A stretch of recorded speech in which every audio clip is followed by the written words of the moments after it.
Mahafinaritra isika rehetra raha lasa ranam-bavomalala any atokantrano any miara-batsika rehetra indray tafaray ao anatin'izao vidéo zao indray isika ao anatin'ity fotoam-bavaka ity fiadanan'ny tompo sy ny fahasoavany anie ho amintsika tsirairay avy alahady 3 May 2024 alahady ny Pentecoste faly miara-batsika rehetra natratra izany androany izany andro izay atsiarovantsika nanomezana ny fanamasina tamin'ireo mpianatra dia ny voninahitra dia omentsika ny tompo hatrany isotra azy isika satria izany fanahy nomena mpianatra izany ihany koa no nomenantsika rehefa nandray azy isika rehefa niverina aminy dia izany fanahy izany no mitarika antsika ao amin'ny fahamarinana sy tombontsika isan'andro ao anatin'izao fotoam-bavaka izao dia manentana hatrany izay ny ifantohantsika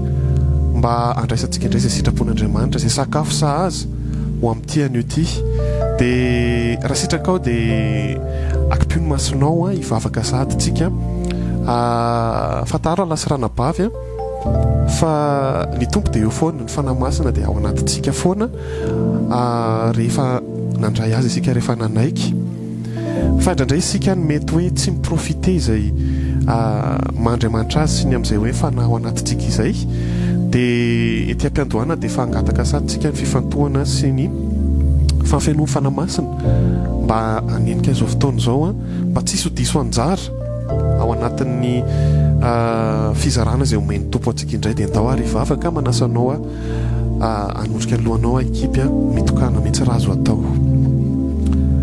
Andriamanitra rainay tsara indrindra misaotra indray ny amin'ity anio ity tombonandro vaovao izay tombonandro fahavelomana ho anao fa tsy ho anay voalohany indrindra satria anao zahay dia ho anao ny antom-pahavelomanay dia raha mankalaza anao tompo ny amin'ity anio ity indray menao izao fahafahana izao ifandray menao izao fahafahana izao ifampahery indray ary amantatra ny sitraponao misaotra anao raha mbola afaka manatanteraka izany misaotra anao ihany koa ny any moyen rehetra anatotosana izany avy aminao zany fahasoavanao fa tsy avy aminay akory dia midera sy manandratra anao zahay satria mendrika loatra ianao manakambara aminay isan'andro ary manamboatra anay isan'andro ho amin'ilay tena sitraponao marina tokoa saotra ny amin'ny loha hevitra izay efa nomenao dia ny amin'ny hoe Kristy sy ny fiangonany inonay hoe efa navoray izay tao anatin'izay alahady 3 efa nizarana izany ary mbola hitoy ho an'ny anio sokafony amin'ny amanontolo fanamasino mba tena ho amin'ilay fahamarinanao sy ny sitraponao an-trano no andro sonay mba tsy ho amin'izay tianay sy izay mahafalifaly anay satria efa maty izay efa nanombo ny nofinay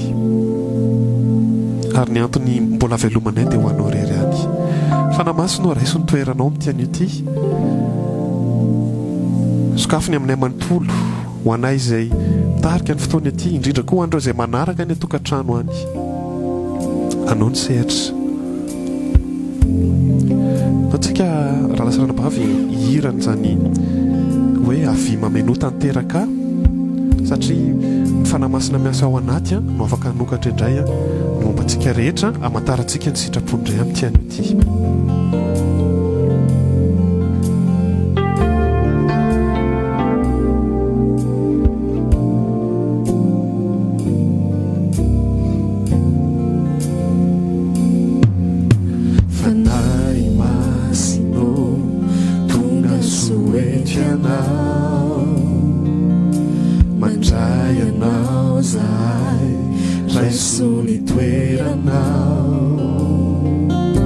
Fianao no trai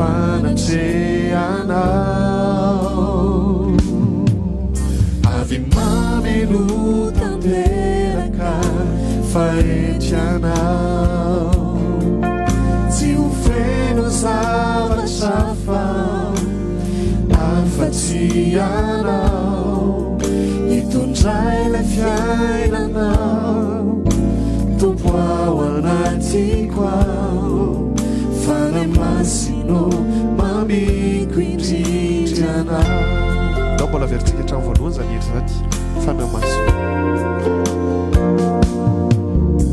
fanahy masino tonga soety anao mandray anao zay raisony toeranao fianao nandrandrainay milano ny fonay fa maniry mafy ny fanatrehanao avy mameno tanteraka fahetranao tsy ho feno zavatra fa afa-tsy ianao mitondray ilay fiainanao tompo ao anatiko ao fanay masino mamiko indrindry avy mameno tanteraka avy mameno tanteraka fahetranao tsy ho feno zavatra fa afa-tsy ianao hitondray ilay fiainanao tompo ao anatiko ao fanay masino mamiko indrindry anao avy mameno tanteraka veritsika hatrany avy mameno tanteraka fahetranao tsy ho feno zavatra fa afa-tsy ianao hitondray ilay fiainanao tompo ao anatiko ao fanay masino mamiko indrindry hitondray ilay fiainanao hitondray ilay fiainanao tompo ao anatiko ao fanay masino mamiko indrindry anao avelatsika ndeha fakira raha lasana bavy dia dao zasianao mbola hivavaka mangina ao am-po aneo an'izany hoe netahitantsika mbola te hitombo ao amin'ny sitrapon'Andriamanitra manasanao hivavaka anandratra izay ao am-ponao za mpitarika fotsiny ety fa tena izay mameno ny fonao izay tari amin'ny fanahinao dia amporao ao aminy fa izy mamaly izay rehetra mitady azy dia samy mifantoka arak'izay hitarian'ny tompo anao eny fanamasinao arak'izany hiranay zany hoe mangeta hitanao zay tsisy afa-tsy ny fahafenonao sy ianao miasa ty anatinay no afanay mbola mandrosondray ao amin'ny sitraponao ry tompo rainay tsara indrindra misaotrany amin'ny nanomezanao an'izany fananao zany fananao izay mpampianatra tsara loatra ilay afaka mitarika anay ny amin'izay tokony ho ataonay raha marina tompo raha efa voavidy tokoa izay dia tsy tompony tenanay intsony tsy tompony momba anay intsony fa anao manontony izay marina fa mety mbola manana safidy izay ny amin'izay tokony ho ataonay fa misaotra anao fanamasina manoro anay ny safidy tsara tokony ho ataonay isan'andro dia ny hotarianao miankina aminao izaka ny mandesiny amin'izay hitondranao anay eny tompo tsy misy miafina aminao ndra lasana bavy izay manaraka izao fandarana izao dreo izy ireo mivavaka aminao manandratra izay ao am-pony ianao nikasika azy ihany keo misy nefa manana zafatsapany izany hoe efa tena zanakao raha misy mbola osaozy mametra-panontaniana misalasala dia ianao fanama masina nikasika ny fony tsirairay amin'ny fitiavanao le tsy misy condition, tsy misy fepetra, ilay maharitra mandrakizay dia nao nikasika ny fony amerina azy indray eo aminao. Miasa ianao tompo satria izay fitaovana fotsiny ihany ampandroso ny fiangonanao, fa ianao no miasa, ianao no miantso dia misaotra tompo. Endra lasirana-bavy matetika ny zavatra ataon'ny tompo amin'ny fiainantsika no mahavatra antsika hoe isaorana sy hiderana azy, tahaka ny hoe nahazo an'izao na tafitan'izao fa ahoana fahatsapantsika an'izany hoe zasy ianao dia momba ny tenan'i Kristy mameno ny fontsika ve izany? Izany no tena hoe fanomezana tsara indrindra dia nanavotana antsika ny niantsona asy ianao hoe zanaka malala an'Andriamanitra. Mba ahoana ny fahatsapantsika an'izany sy ny manera antsika hoe hiderana azy, satria hozy ny teny tompo hoe zao lanoforono zao no anambara fiderana. Dia ndao tsika hisaotra ny tompony amin'izany hoe zasy ianao ilay fiangonan'i Kristy, zasy ianao ilay hitsena azy raha ho avy izany andro izany, zasy ianao ilay voavela heloka mandrakizay tsy avy amintsika fa izy nindina, izy no nanao premier pas voalohany, tia asa ianao loatra izy. Dia ndao tsika hiderana azy, hisaotra anazy noho ny amin'izany fitiavana izany, tsy ho amina hoe ny fahatsaran'ny fiainantsika ihany no tokony isaorana fa maha izy azy mihitsy, ary indrindra moa izany hoe ny antsony antsika nananganana antsika ho zanaka izany.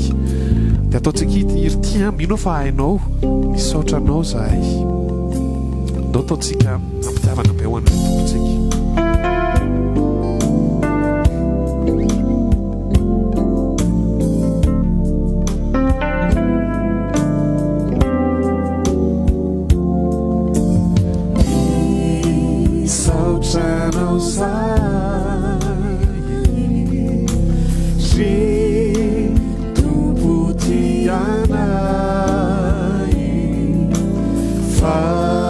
Fabula no menor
mandritsika amin'ny alalan'ny vavaka.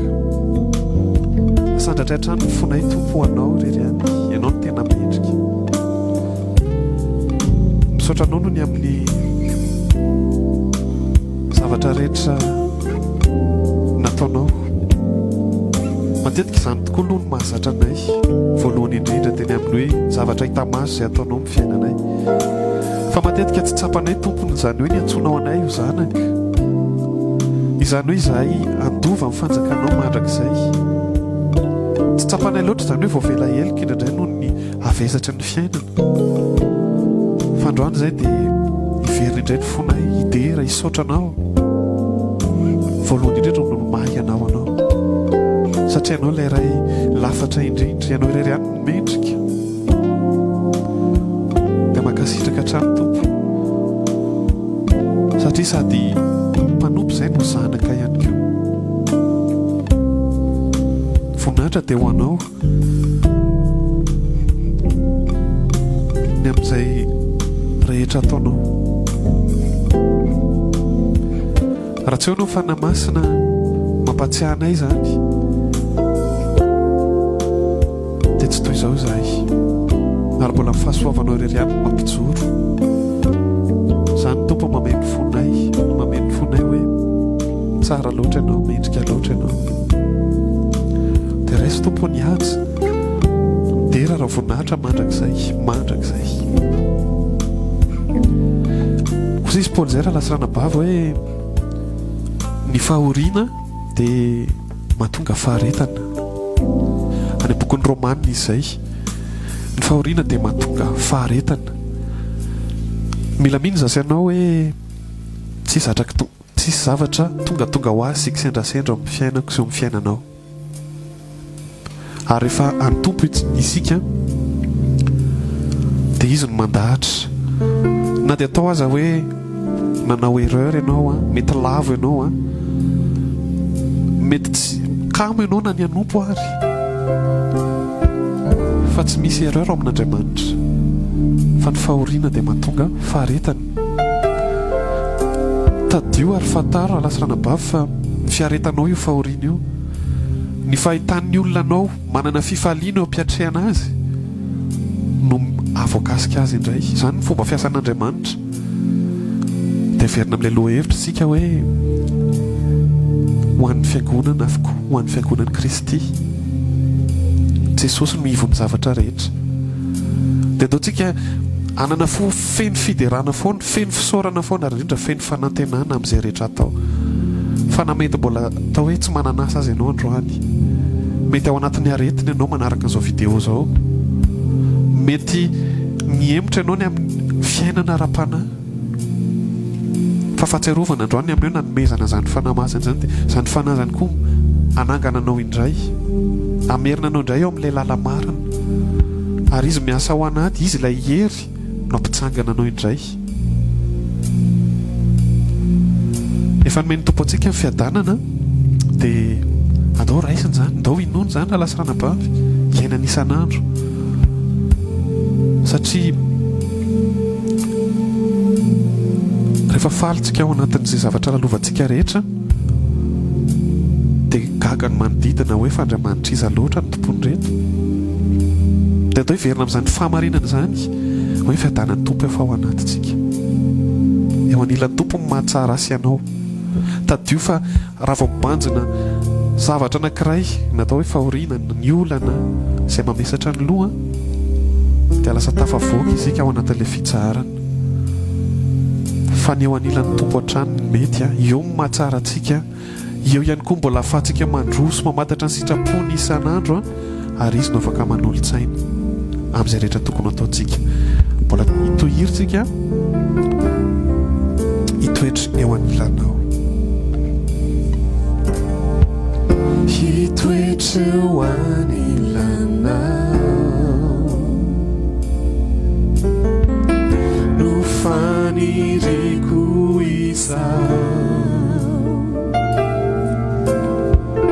tompony ao anatiko ao,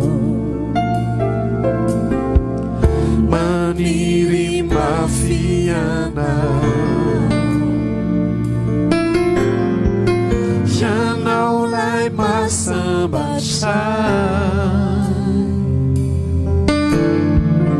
ianao lay tena tiay tompo ianao lay tokany fiainako ianao tsy mba mafoyay tokiny foko fitarainako eo anilanao tompo eo no mahasaray mbola veritsika zany izany toetra eo anilana hitoetra eo anilana no faniriko izao tompony ao anatiko ao maniry mafianao ianao lay masambatray ianao lay tena tiay tompo ianao lay tokany fiainako ianao tsy mba mafoyay tokiny foko fitarainako eo anilanao tompo eo no mahasaray ianao lay tokany fiainako ianao tsy mba mafoyay tokiny foko fitarainako eo anilanao tompo eo no mahasaray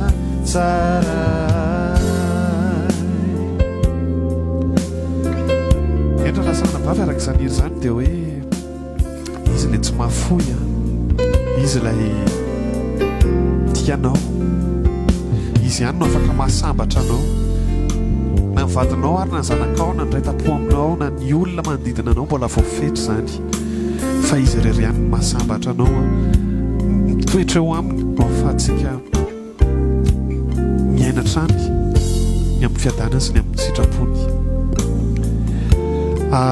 mialohany ianoantsika ny hafatra dia anao hira somary mihetsika kely isika mialohany ianoantsika zany hafatra zany dia mino fa hainao aufirana fanampiny larana fahina am'roapolo tsy misy areareako dia afaka mitsangany ianao atokantrano zay mampahalazy ianao fa atao zay fihetsika zay hitarian'ny tompo anao ataontsika mifotsika manto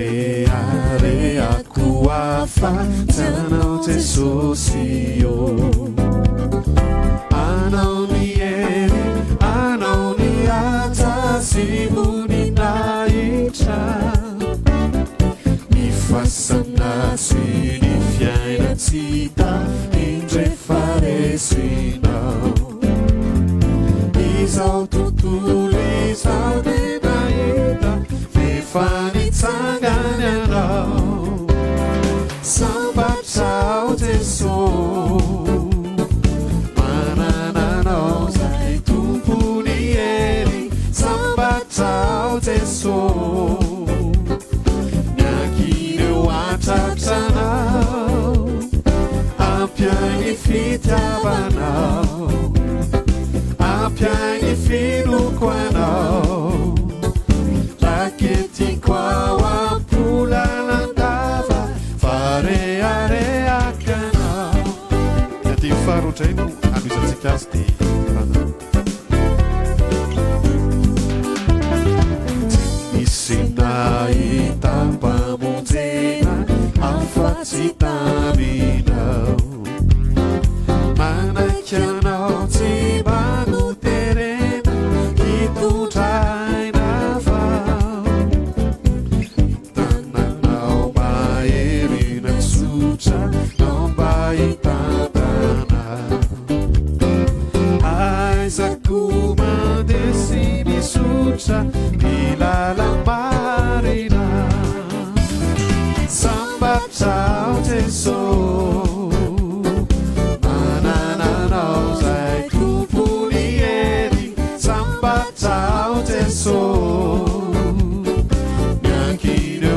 watratranao ampiainy fitiavanao ampiainy filoko anao raketiko ao ampolalandava aleritsika sambatra ao Jesosy sambatra ao Jesosy manananao zay tokony ery sambatra ao Jesosy miankiny watratranao ampiainy fitiavanao ampiainy filoko anao raketiko ao ampolalandava fareareaka anao raketiko ao ampolalandava fareareaka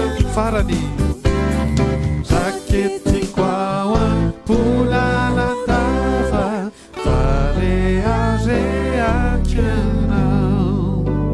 Voninahitra ho an'ny tompo tsara loatra ny tompontsika ivavaka itsika mialohan'ny andraisana ny afatra Andriamanitra indray amin'ity anio ty faramasino mankasitraka ny amin'ny fitarianao inona efa niresaka ianao hatrany amin'ny fiandohan'ny fotoana natao ihany koa ny hira fiterana sy ny fisaorana ian'ny afatra indray izay amin'ity anio ty any amin'ny sitraponao ianao no mahalala ny sakafo zaza ho an'ny tsirairay dia mangataka hatrany izay ny anokafanao ny amin'ny amanontolo ho an'ny pasteur izay tondra ny afatra indrindra koa ho anay sy ireo izay ny tokantrano andray izany miasa feno tokoa ary aoka tsisy any eligelona fa tena hoe ny voninahitra ao no misy eo dia samy andray izay zaza indray ny tsirairay avy dia voninahitra tompo ho anao irery any hatramin'ny taloha indrindra ka ho mandrakizay misaotra Jesosy io amen.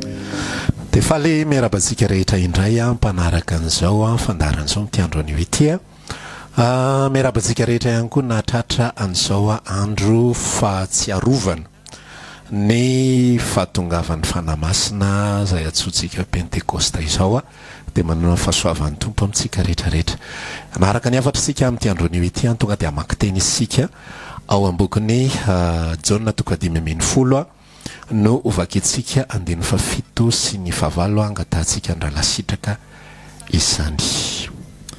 Amin'ny anaran'i Jesosy, raha miray amiko ianareo ka mitoetra ao anatinareo ny teniko, dia angatao izay tianareo na inona fa ho tonga aminareo izany. Izany no ankalazana andraiko mba hamoazanareo be ka ho tonga mpianatro ianareo. Dia ny Kolosiana 1:4-20 sy 5:20 indray angatahantsika andralamana tsoa.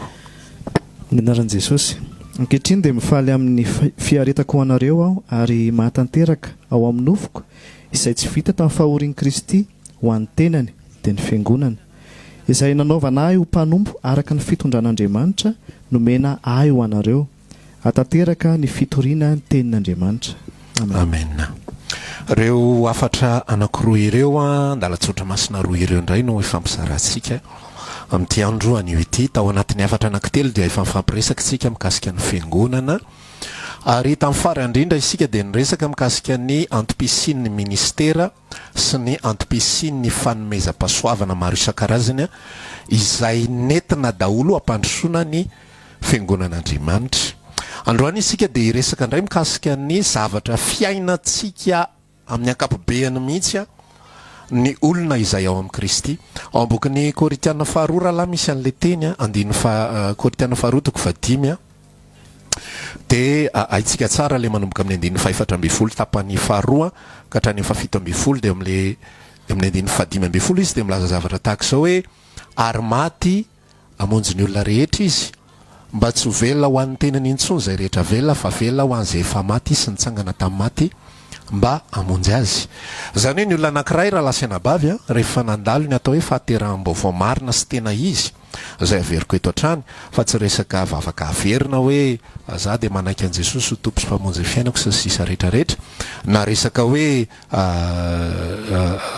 efa natao batisa sy ny endrika ivelany rehetra fa asan'Andriamanitra ny anatin'ny fo ny sary izay tsara indrindra naseho an'ny baiboly tonga de fiainana mazava zay naseho an'andriamanitra tao anatin'ny baiboly dia ny tantaran'ny Zakaiosy hatrany ilioka toko fa 7 raha tsy diso ako izay mitantara ny fiovan'ny antom-pisiny lehilahy anankiray izay velona ho an'ny vola zay tia vola fa rehefa tafahoana tamin'ilay zanak'Andriamanitra sy naharay ny fitiavan'ilay zanak'Andriamanitra azy de niova ny fiainany ary tsy velona ho an'ny tenany intsony izy fa lasa velona ho an'ny Kristy de lasa tsy izay nafaly ny tenany intsony nataony fa lasa zay nafaly an'Andriamanitra.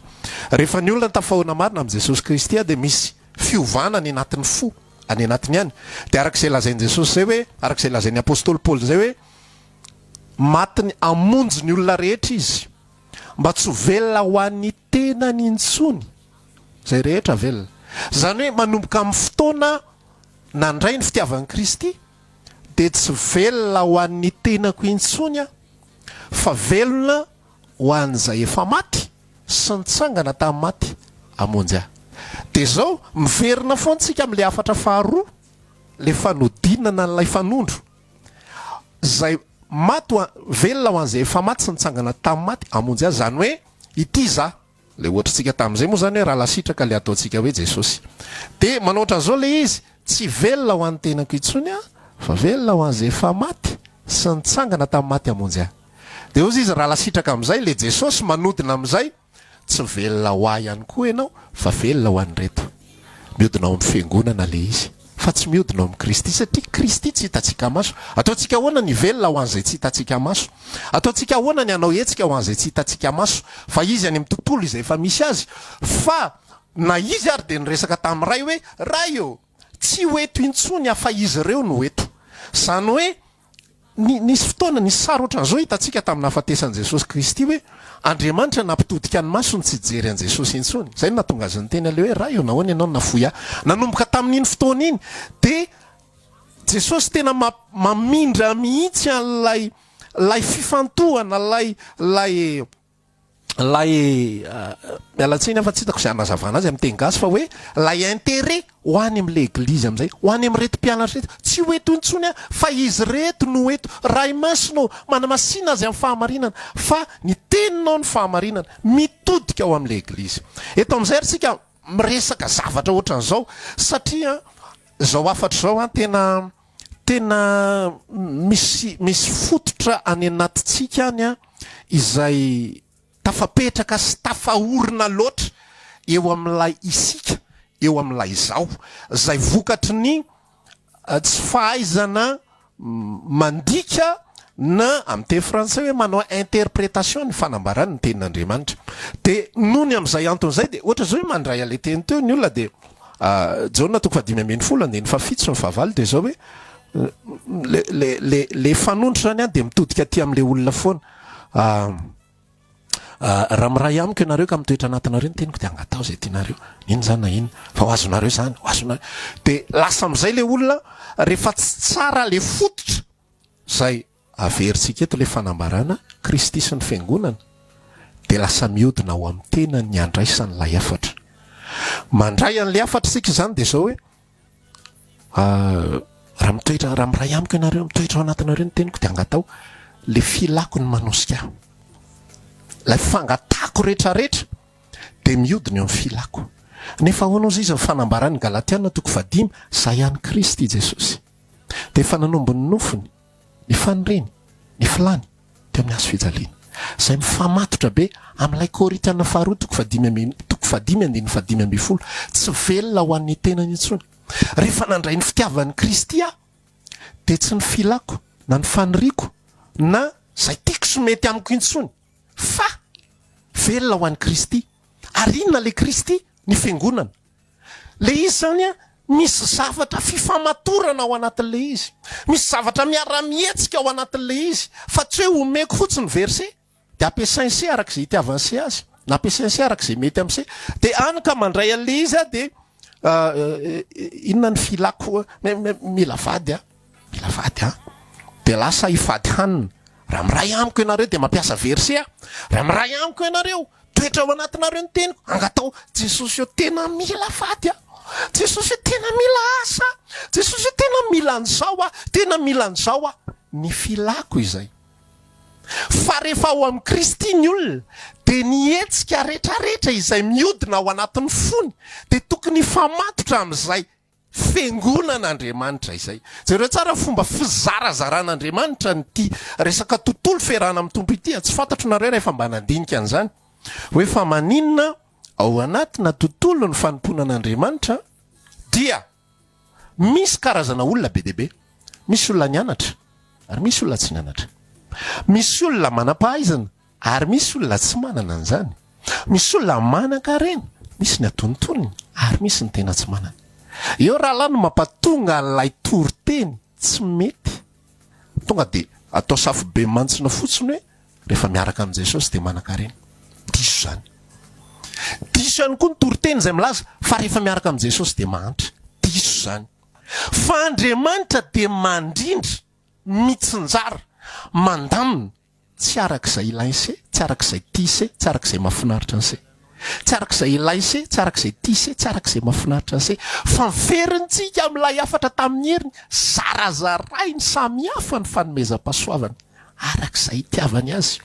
Koa ny sasany dia nataony, tsy hoe za ohatra zao raha filako mandeha ohatran'le apôstôly ny bebe voninahitra. Rehefa samy angataka ihany rahalahy, alao le bebe voninahitra Jesosy io ataovy apôstôly. Omehoany fanomezam-pahasoavana rehetrarehetra tompo. Afako manompo anao, afako manao an'izao, afako manao an'izao, zao. Zay zavatra zay atao ambava. Fa ny fosiny miafina ao anaty dia inona? Mitodika aty amiko ny flèche. Zay tiako. Zay manohitra n'ilay Korinthiana faharoa toko 5 satria zazany mbola velona. Fa tsy velona ho an'ilay efa maty sy nitsangana tamin'ny maty hamonjy ahy. Fa raha izy ny avelomako dia ozy ahy, ianao tompo. Tianao hanan-karena? Okay, misaotra Jesosy. Tianao atonotony ahy? Okay, misaotra Jesosy. Tianao sahirakirana? Okay, misaotra Jesosy. Zay ny atao hoe velona ho an'izay efa maty sy nitsangana tamin'ny maty hamonjy azy, tsy velona ho an'ny tenany. Dia zay le ambaran'ny apôstôly Paoly tao amin'ilay Kolosiana voalohany, Kolosiana toko voalohany 4:20 sy 5:20 zay nambara, zay nivakindra lamana tsoa teo hoe zaho ozy izy dia manatanteraka ato amin'ny nofoko izay tsy vitan'ny Kristy teo amin'ny hazo fijaliana. Dia tsy inona fa ny ho an'ny fiangonany. Navita hetsika anankiray Kristy, misy zavatra somary hafahafa ozy ako io Kolosiana toko voalohany io hoe Jesosy miteny eo ambony hazo fijaliana hoe vita ny zavatra rehetra, tout est accompli. Ny apôstôly Paoly mipotra avany dia ozy izy indray milaza tsy vita. Satria maninona? Apahany anankiroa le izy. Ny apahany voalohany dia vitan'ny Kristy. Vitan'ny Kristy ny fanadiovana, vitan'ny famonjena, vitan'ny fanafahana rehetrarehetra, vitan'ny fiainana mandrakizay. Fa ny fitezana ny fiangonana, ny fanangonana ny ondry kosa dia tsy vita. Amin'ny alalan'ny inona no amitana n'ireo inona moa izy ity fitezana ny fiangonana sy ny fanangonana ny fiangonan'ireo amin'izay amin'ny alalan'ny singa rehetrarehetra izay eo amin'ny tenan'ny Kristy, izay no zarazarainy fanomezam-pahasoavana, izay no zarazarainy ministera, izay no zarazarainy fananana, izay no zarazarainy izay rehetrarehetra tiany. Rehefa mahita an'le ohatra tsika tsy haiko raha Mateo 5:20 angamba misy any fanoharana nataon'i Jesosy mikasika an'ilay talenta. Zarazaraina, ny sasany meny 5, ny sasany meny 2, ny sasany meny 1. Dia rehefa mamaky tsika ny afatra, dia mino fa mipetraka eto ambany eto, dia ny zavatra voasoratra ao dia zao hoe no zarazarainy ireo araka ny fahaizany avy. Tsy le olona nangataka hoe Andriamanitra ataovy 10. Tsy le olona nangataka hoe nenako ataovy 2 Jesosy. Ary tsy le olona nangataka hoe ray dia ampy atompo. Fa lay tompo-pananana no mizara. Zao. Tsy le mpiasa ny tanim-boly no niteny hoe alao zay hanomboka amin'ny 7 maraina. Dia tonga indray ny hafa dia hoe alao mba tohizanay le asa. Dia tonga indray ny hafa dia hoe alao mba ho tanterahanay le izy. Fa le mpiasa lay tompo tanim-boly no nandeha tany an-tsena nitady mpiasa. Dia nanondro, mandehanareo makany an-tsenako, mandehanareo makany amin'ny tanim-boliko. Mesa. Tonga indray manaraka. Ora faharoa na ora fahatelo tsy tadidiko tsony amin'ny 7:20 amin'ny 3:00 angamba ny farany na mety misy amin'ny 5:00 tsy fantatro fa nisy anankiray le hoe ny asa ora ray monja. Danandray izy no mandamina satria izy no mila.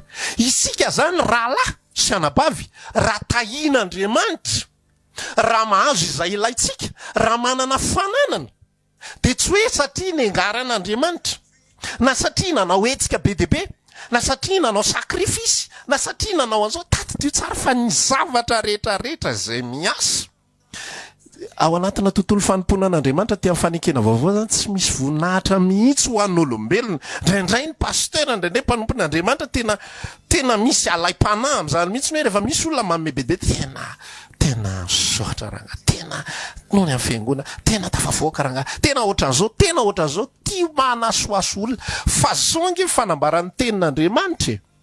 Andriamanitra ozy izy no manina miasa ao anatinareo na amin'ny faniriana na amin'ny fanaovana atateraka ny sitrapony rehetrarehetra. Andriamanitra no miasa ao anatin'ny olona, zany hoe za tsy afaky no mpanome raha tsy Andriamanitra no mametraka ao am-poko ny toe-po na mpanome. Za zao afaka mijoro vavolombelona eto hoe za fa iny de olona mpanome, tamin'izaho mbola nanome de tsy mitantara an'izany, fa ankehitriny aho efa tsy afaka manao an'izany tsony de tantaraiko zay hoe za fa iny de olona mpanome, de za no dokadokafan'ilay omeko, za no deraderan'le olona nomeko, za no lazaina na de tsy tononona mivantana ary ny anarana fa ambara fotsiny hoe misy tena lehilan'Andriamanitra tena ohatra zao lasa ty amiko ny voninahitra. Fa tsy zay ny an'Andriamanitra fa izy mihitsy no misafidy hoe ity ataoko ohatran'izao, ity ataoko ohatran'izao. Andriamanitra tsy azo terena. Jereo tsara ny ivon'le resaka zay nambaran'i Kristy teo hoe raha miray amiko ianareo ka mitoetra ao anatinareo ny teniko. Inona ny dikan'izany hoe miray amiko zany? Mitovy ny toe-potsika. Inona ny toe-potsika? Ho an'ny fiangonana daholo. Raha miray amiko ianareo tamin'ny herintsika de niresaka hoe raha lasitraka afaka mangataka, raha lamanantso afaka mangataka, za te handroso, za te ahay bebe kokoa, za te hitombo amin'ny fahalalana, za zay rehetrarehetra endrika ho ataotsika rehefa any Kristy marintsika de tafahodina ao anatin'izay zavatra zay. Misy fotoana ako efa za moa misy fotoana zany rehefa misy olona mangataka hoe matsofina rano ny tokantranonay pastera, le olona voampanambady vao zany, de miresaka am'le olona mihitsy ny ako hoe le tanora zany vao manatona de miresaka eo hoe fa manina moa nareo ny anambady de ozy ako rehefa mitantara hoe hatreto aloha tsy fantatro fa le izy koa moa miankina am'izay zavatra ataon'ny tompo any am-posiny fandaminan'Andriamanitra zavatra rehetrarehetra, fa hatreto aloha ny olona de mbola tsy tena tafatodika loatra ny fony ao anatin'izay hoe ao amin'ny Kristy zay. Fa matetika ny olona zany hoe anambady de ina ny antony anambadianao? Rombotelo pastera jaritara. De ina ny antony anambadianao? Efa tonga fotoana ka. Ina ny antony anambadianao? Tiako izy ka, tsy ratsy le tiako izy. Fa rehefa ao amin'ny Kristy tsika de miova ny anatiny. Miova na ny fiterana na ny fanambadiana, za tena resy lahatra mihitsy hatramin'izay ny vadinay sy hatramin'izay ny teranay, satria efa napetraky ny tompo tao am-poko zany hatramin'izay, fa ny zavatra rehetra miasa ao anatin'ny fiainanay na inona de miasa ao an'ny fiangonana avokoa. Za efa nijoro vavolombelona taminareo fa tany amin'ny 10 taona lasa, tany amin'ny 12 taona lasa tena niaritra zavatra tena fara zay sarotra izay. Misy fotoana somary nijery za moa zany tia mirakitra tsoratra ny zavatra sasany zay mandaly tao anatin'ny fiainako, de nisy zavatra kely apahan'izay hitako zany karokaroka fichier tao anaty ordinateur de misy inona moa ohatrany hoe projet zany hoe inona zavatra ho atao, de le vanim-potoana io zany tany 10 taona lasa tany de mijery an'le izy ako de resaka fitadiavam-bola le izy fa tany 10 taona, 12 taona lasa 12 taona zany zay tena nanambola be, fa niditra teo amin'ny 2009 ka hatramin'ny 2011 tena niatrika zavatra sarotra be. De nijereko le zavatra zay soratako ao tena efa ohatrany hoe fomba fitadiavam-bola zany, fa tena hoe efa zavatra tsy ampozina sy tsy eritreretina hoe zany ve sisa no ho eritreretiko ho fitadiavam-bola amin'izany fotoana zany andeha hanao livraison anana kely etsy, de zavatra vola kely zarara misy, nefa tany amin'ny 2009 de hoan'izay efa niresako an'izany nanambola be mihitsy, misy hatrany amin'ny 200 millions ohatrohatran'izany zany vola lalovinay tamin'izany fotoana zany. Tonga 2011 sy 2012 tena efa kely, ohatra nijery an'le taratasy sy le zavatra soratako ara ohatra saika latsaka izany ranomasoko hoe izany ve zavatra niainanay tamin'izany fotoana izany ary ao anaty izany zavatra niainany vadiko koa tao anatin'izany fotoana izany dia ao anatin'ilay izy mijery an'ilay izy ako a dia ny zavatra tsapako nefa ao anatiny a dia nisy lalana nitondran'ny tompo anay raha tsy niaina fahoriana be deaibe fa nisy fotoana ihany koa ny tantara hoe zay efa nisy fotoana saika nigadra fa raha tsy niaina n'izany zavatra izany dia tsy tonga amin'izao toeran'izao inona ny anton'lay izy inona ny anton'lay fahoriana rehetrarehetra zay nyresahana mikasika ny tantaran'ny apôstôly paoly teo ihany koa ny anton'ny zavatra rehetrarehetra dia tsy misy afa-tsy ho an'ny fiangonana zay rehetra mitranga ao anatin'ny fiainantsika raha efa an'i Kristy marina zay le fanambarana zay nambarako teo hoe tsy velona ho an'ny tena ntsony zay rehetra velona zay nandray ale fitiavan'i Kristy ny 5:20 izy dia milaza an'izay hoe fitiavan'i Kristy nge io manery anay io e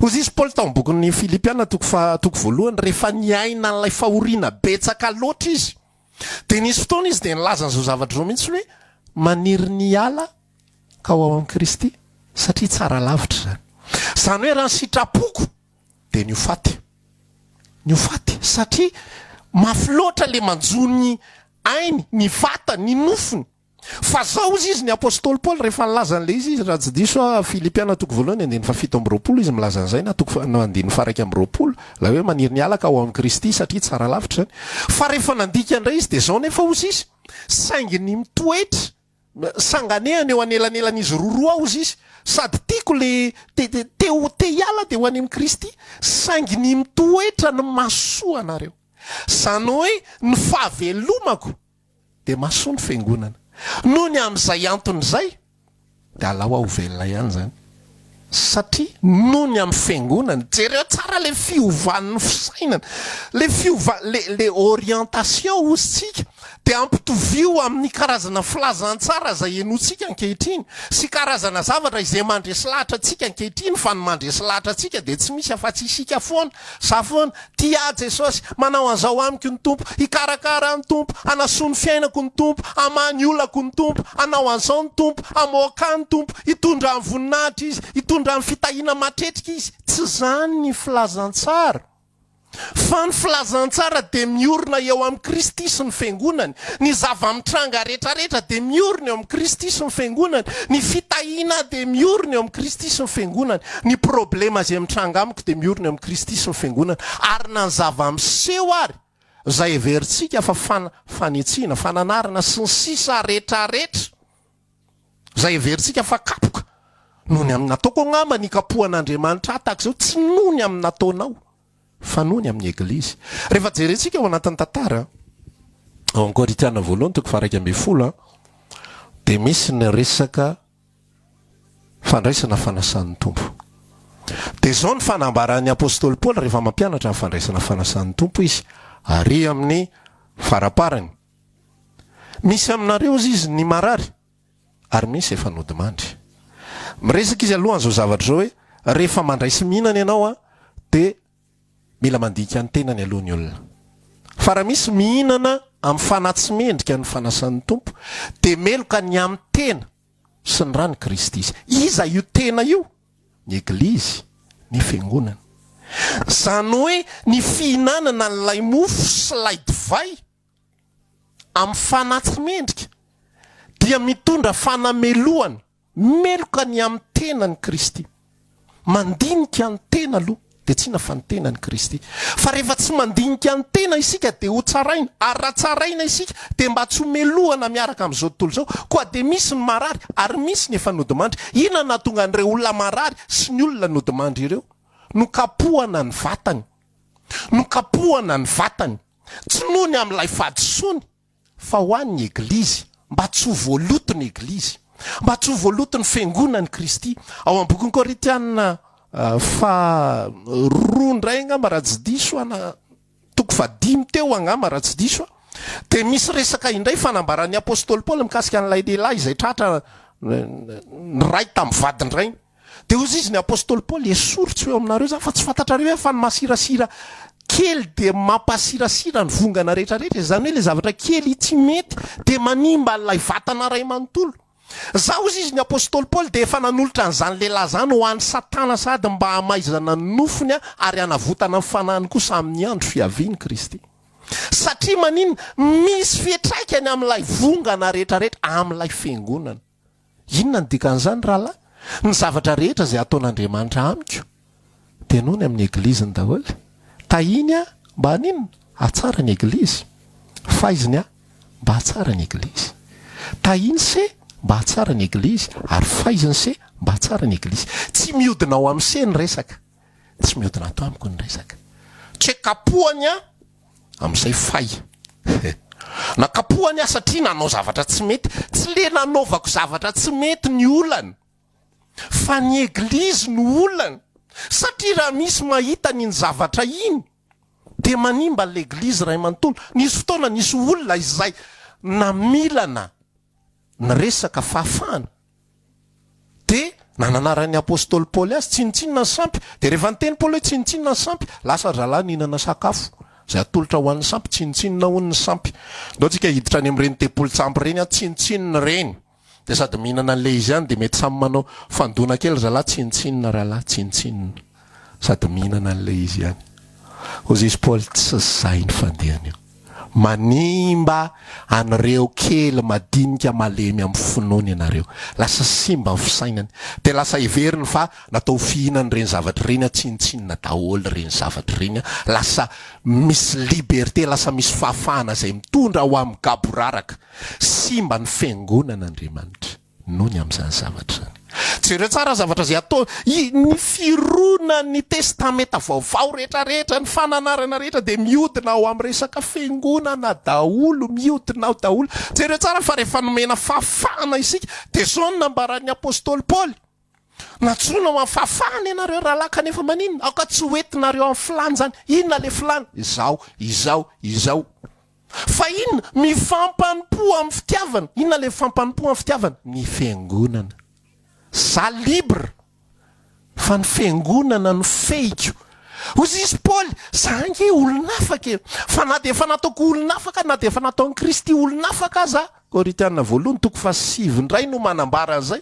Dia mbola atolotro ihany ny tenako mpanompo ny hafa ka raha ohatra ka manafotoana ny rahalahiko ny fihinanako hena, tsy nakena akory aho mandrakizay. Tsy nakena akory aho mandrakizay. Miaraka amin'ny jiosy hozy izy dia tonga tahaka ny jiosy. Zany liberté ao amin'ny Kristy. Jereo fa ny zavatra rehetrarehetra izay omeny Kristy atsika dia tsy mihodina amintsika. Tsy hoe satria tiany aho manokana na tiana soa aho manokana izy, fa mihodina ao amin'ny hafa foana, any amin'ny hafa. Meko fahafahana ianao Paoly, satria maninona? Raha mbola mijanona amin'ny fombafomba jiosy ianao sy ny lalan'ny jiosy dia maninona? Tsy afaka nompo ny jentilisa. Satria ny jiosy tsy manana raharaha amin'ny jentilisa. Samy hafa reo, tsisy idirany reo, fa omeko anareo ny fahafahana. Tsy hoe ahafahanareo mihinana henan-kisoa dia milendalenda dia ampizesitiavanareo anatrehan'ny jiosy zany ny olonafaka rahalahy. Miaraka amin'ny kotleta be olonafaka zahay. Nareo ny dia hijanona anaty zioka-panandevozanao. Tsy zany. Fa hanompoana ny hafa ny hanomezana an'le fahasoavana. Zay zavatra rehetra mitranga. Mila tonga saina zany. Paoly nananatra mihitsy amin'ny bokin'ny Timoty 2:9 mikasika ny olona mpanan-karena. Dikan'izany nisy mpanan-karena atao anatin'ny fiangonana. Anaro izy mpanan-karena amin'izao fiainana izao mba tsy toky amin'ny arena miovaova fa amin'ny tompo irery ihany fa zavatra mandalo reny. Nanarina mihitsy ny mpanan-karena hoe isika ihany koa mpanaraka an'izao afatra izao. Misy karazan'olona be dia be. Misy mpanan-karena, misy ny atonontonony, misy ny mety sahirana. Na dia ny anona hoanina ary mety manahirana, na dia ny fijerena an'izao émission zao ary izay mety ho 500 dia efa mahazo forfait, fa mety fahasahiranana ho azy zany ary manao sakrifisy mihitsy izy amin'izany. Fa reny zavatra rehetrarehetra reny dia misy antony avokoa. Dia rehefa fantatry le olona ny antony dia tsy mitodika any amin'ny ntsony le izy, ka angataka fananan-karena izy ho an'ny tenany. Fa ny antom-pitahiana rehetrarehetra dia amin'ny Kristy. Dia hoy zate hoe isika zany izay manaraka an'izao afatra izao, raha ianao le anisan'ny olona manan-karena, manana ambiampy, manana vola betsaka, dia mila fantatrao manomboka ankehitriny fa natao an'izany ianao tsy satria ianao ny angarana, tsy satria ianao tiany manokana, tsy satria ianao manao hetsika, tsy satria ianao mazoto manome, tsy satria ianao zao, tsy satria ianao zao, tsy any aminao ilay izy, fa ho amin'ny Kristy sy ny fiangonana. Ka ilaza sy tantara hoe ny tsy amparatelon'io any rahalaka zao dia anoratra boky rehefa avy eo sy sisa rehetrarehetra todika ao amin'ny olombelona foana.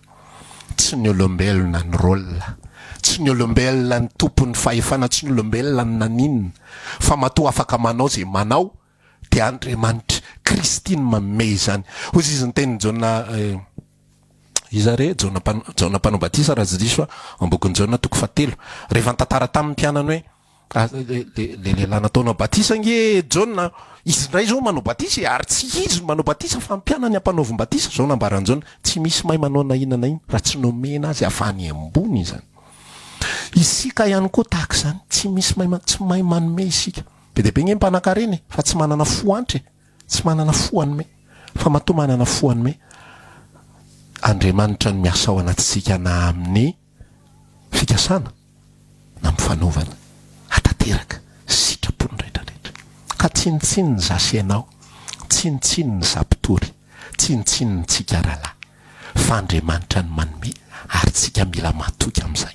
Isika rehetrarehetra eo mety tsy voatery manan-karena ianao, mety tsy voatery manam-bola ianao, mety tsy voatery mananinina ianao fa zay zavatra mitranga ao anatin'ny fiainanao dia mila fantatrao anatin'izany fa ilain'ny tompo le izy. Paoly zao tsy nanana na ny ariary tsy nanana izy fa zay ivelomany fotsiny ihany nananany dia miasa izy manao lay izy mba ivelomany izy zay miaraka aminy dia inona zavatra ataony ao anatin'le izy ao anatin'izay tontolo iainany zay ny ampiasain'ny tompo azy. Misy olona indray manam-bola ao anatin'izay no ampiasain'ny tompo azy.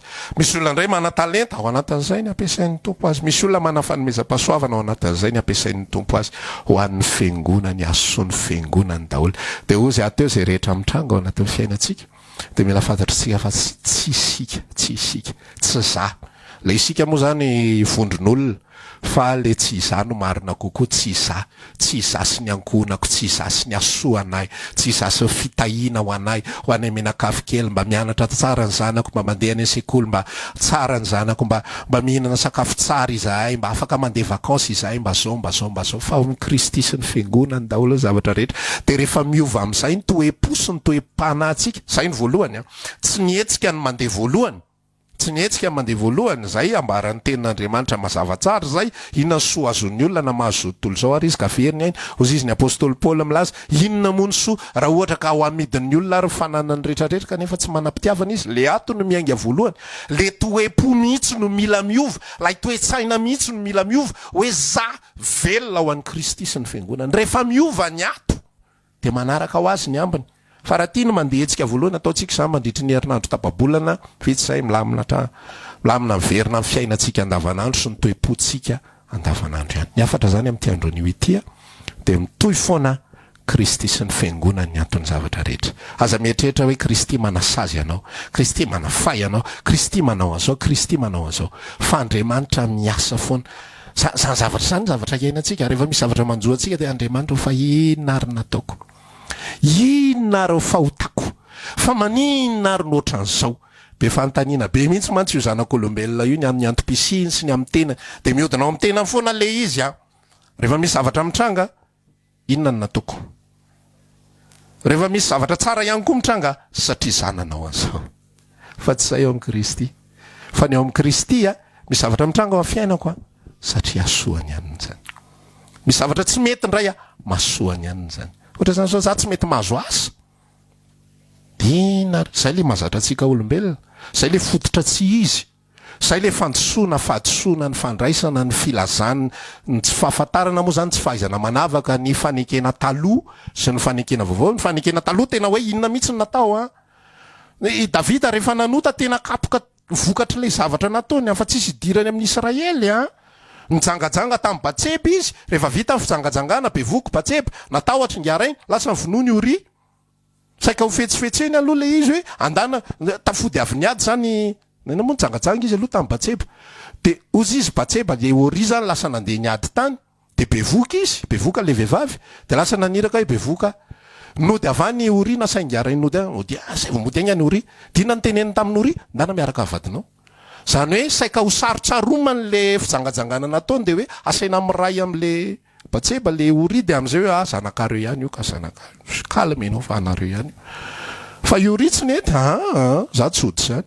Joaba sy ny miaramilan'ny Israely rehetra ary anaty ina moa izy ity matory ary tanety ariko zany andeha hody araka hifaly amin'ny vadiko tsisy hevitra ozy Uri tsy hitany davida zay atao alao vonoiny io ry rehefa tsy ety andro iaraka amin'ny vadiny izy a ka anafinafina n'le fahotana vita koa alao vonoiny izy no kapohan'andriamanitra izy noho ny amin'ny fahotany izy tenany no tahian'andriamanitra izy noho ny amin'ny toe-pony izy tenany masoa azy fa ty amin'ny fanekena vaovao tsika anany asa safira ny kapohan'andriamanitra tsy noho ny amin'izy tenany fa rehefa jerenao ny filahatra le resaka de zao ary natahotra ny fiangonana tsy anany asa safira no inona nananinina fa ny fiangonana ny hitan'andriamanitra raha hita ny fiangonana zao animba ny fiangonana ny zavatra zay ataony anany asa safira tsy maintsy ataony exemple faizina izy mivady rehefa converti izy zay le fanambaran'ny apôstôly Paoly hoe raha tsaraintsika dia mba tsy homelohana miaraka amin'ny tsomino tsarainy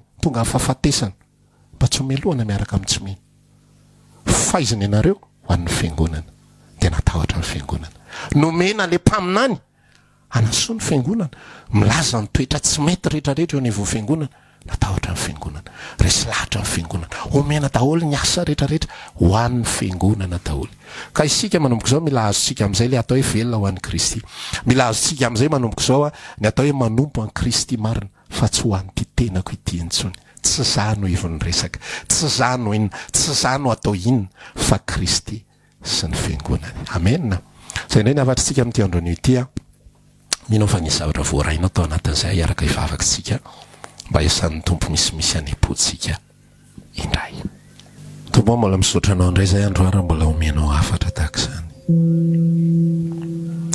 misy fototra izay nambolena tany anatinay tany izay tsy miorina velively ao amin'izany resaka Kristy sy ny fiangonana zany fa ny fahafantaranay ny teny fikasana de ho anay hitahinanay anasoavana anay anomezam-boninahitra anay ampitafiana tsara anay ampatonga anay anambola anakarena aomby amin'izay rehetrarehetra tao ho tonga ny andafy azo zay rehetrarehetra angatanay ka na de fantatra ihany ary ny jaona toko 5:10 iny tompo teny iverinay fa tena hoe azonay zay mahafinaritra anay reny zavatra reny aplamina be fiainanay satria tian'Andriamanitra loatra zay niodina tao aminay ny fanondro ary ny averinay fa na de Andriamanitra ary zany de lasa mpanompo ny filanay kanefa fanambaranao de milaza ao Galatiana toko 5 manambara hoe zay an Kristy Jesosy de fananombo'ny nofo ny filany faniriny de amin'ny hazo fijaliana ary tsy velona ho an'ny tenany intsony fa velona ho an'izay efa maty sy nitsangana tamin'ny maty hamonjy azy Jesosy hoe le toe-po mihitsy mila ovaina ary ianao mahalala fa ny olombelona tsy mahay manova ny fony zany afaka ataonay ny tena hoe miainao zany afatra zany de miatokatoka manaikinaiky manao amenina fa raha tsy ianao mihitsy manao fikasihana manokana sy asa manokana ny amponay za zany tena mangataka mihitsy tompo hoe amboary ny fonay amboary ny fonay tefeo ny fonay tefeo ny fonay ahitsio lay tsy mety any anatinay ozy izy ny tena hoe mila foraina ny fonay rehefa mamora ny zazakely lehilahy dia manala n'lay sompikototra izay hitehirizan'ny loto sy hitoeran'ny loto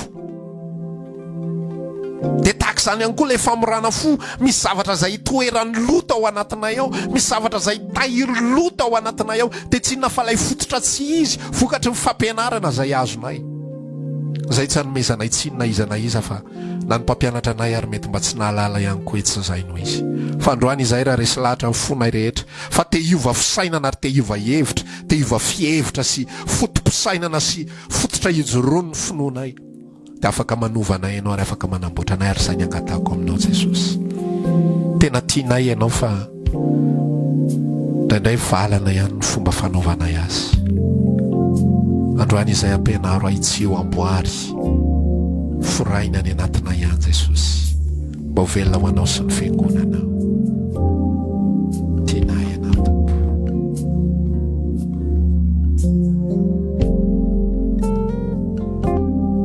mba ilansika tompo tiako ianao ny fiainako tompo tiako ianao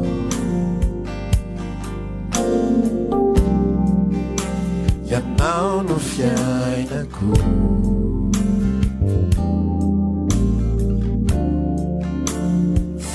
fifaleny fo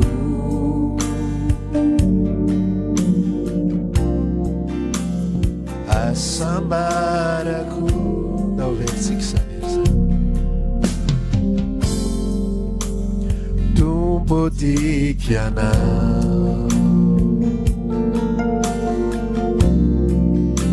ianao no fiainako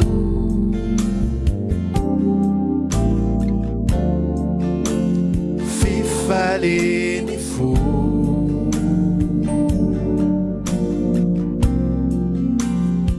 asambarako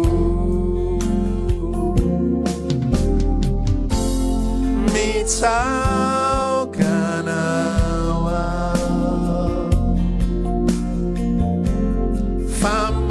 famamiko indrindianao manirianao fatratrany fo si zay rehetrarehetra mitsaokanao mitsaokanao